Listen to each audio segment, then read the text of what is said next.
আমাদের এই পৃথিবীতে এমন একটি জায়গা রয়েছে যেখানে সমুদ্র ও মরুভূমি মিলে একাকার হয়ে গেছে। সেই জায়গাটির নাম হলো নামিব মরুভূমি। পৃথিবীর সবচেয়ে পুরনো এই মরুভূমির বয়স প্রায় 5.5 কোটি বছর। আফ্রিকা মহাদেশের দক্ষিণাঞ্চলে অবস্থিত লাল বালুর বিশাল এই মরুভূমি আটলান্টিক মহাসাগরের কোলে অবস্থিত। এই মরুভূমি নামিবিয়া, অ্যাঙ্গোলা ও দক্ষিণ আফ্রিকার অংশ। 81,000 বর্গ কিলোমিটারের এই মরুভূমি 200 কিলোমিটার চওড়া এবং 2,000 কিলোমিটার লম্বা। এই মরুভূমিতে দিনের বেলা থাকে সূর্যের জ্বলন্ত আগুন, আবার রাতের বেলা প্রচণ্ড ঠান্ডা। লাল বালুর বিশাল অঞ্চলে কোনো পানির চিহ্ন মাত্র নেই। একদিকে আটলান্টিক মহাসাগর, অপরদিকে এই বিশাল মরুভূমি। যেন মনে হয় সাগরের সঙ্গে গভীর প্রণয় মিশেছে পৃথিবীর সবচেয়ে প্রাচীন এই মরুভূমি। লাল বালুর বিস্তীর্ণ অঞ্চলের কারণে এটিকে বলা হয় পৃথিবীর মঙ্গল। নামিব মরুভূমিতে বার্ষিক 2 মিলিমিটার বা 0.079 ইঞ্চি থেকে 200 মিলিমিটার বা 7.9 ইঞ্চি পর্যন্ত বৃষ্টিপাত হয়। প্রায় 55 থেকে 80 মিলিয়ন বছর ধরে শুষ্ক বা আধা শুষ্ক অবস্থা সহ্য করা নামিবকে বিশ্বের সবচেয়ে প্রাচীন মরুভূমি বলা হয়ে থাকে। এটি বিশ্বের কয়েকটি শুষ্ক অঞ্চলের মধ্যে পশ্চিমা দক্ষিণ আমেরিকার আটাকামা মরুভূমির সঙ্গে বয়স, শুষ্কতা এবং ভূপ্রকৃতির প্রতিদ্বন্দ্বিতা করতে পারে।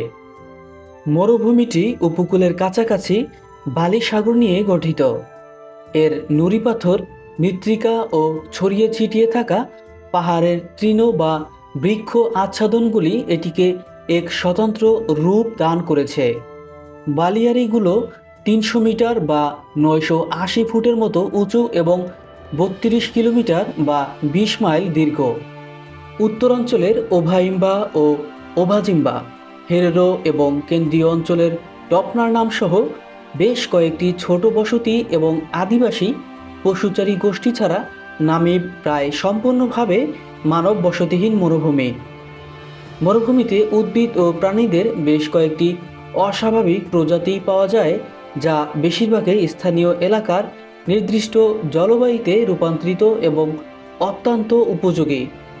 নামিব নকলুফট জাতীয় উদ্যান, আফ্রিকার বৃহত্তম ক্রীড়া park, African bush elephants, mountain zebras এবং অন্যান্য বড় স্তন্যপায়ীদের বসতি রয়েছে এখানে। নামিবের বেশিরভাগ গাছপালা অত্যন্ত শুষ্ক জলবায়ুতে বেঁচে থাকতে সক্ষম। এই মরুভূমিতে বসবাসকারী প্রাণীগুলোর মধ্যে রয়েছে উট পাখি, গেমস বক বা অরিক্স জাতীয় হরিণ, নামাকোয়া গিরগিটি, লম্বা ঠ্যাংওয়ালা পিঁপড়া, নামিব স্যান্ডস গেকো বা বালিয়ারি টিকটিকি, বালিয়ারি কাঁকড়া বিছে ইত্যাদি। সূর্যের তাপে মহাসাগরের পানি বাষ্পীভূত হয়ে মরুভূমির উপর দিয়ে প্রবাহিত হয়। নিয়মিত কুয়াশা পড়ে। দুর্গম এই মরুভূমিতে বাস করা বেশিরভাগ প্রাণী এই কুয়াশা থেকেই পানির চাহিদা মেটানোর কৌশল রপ্ত করেছে।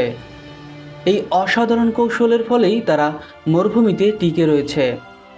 ভারতীয় মহাসাগর থেকে আসা বায়ুমণ্ডলগুলো ড্রকেন্সবার্গ পর্বতমালার উত্তরণের ফলে তাদের আর্দ্রতার অংশ হারায় এবং মরুভূমির পূর্ব দিকে নামিব অ্যাসার্টমেন্টে পৌঁছানোর সময় তারা শুকিয়ে যায়।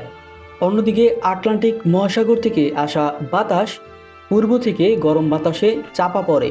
তাদের আর্দ্রতা দ্বারা এভাবে মেঘ এবং কুয়াশা ঘন হয়।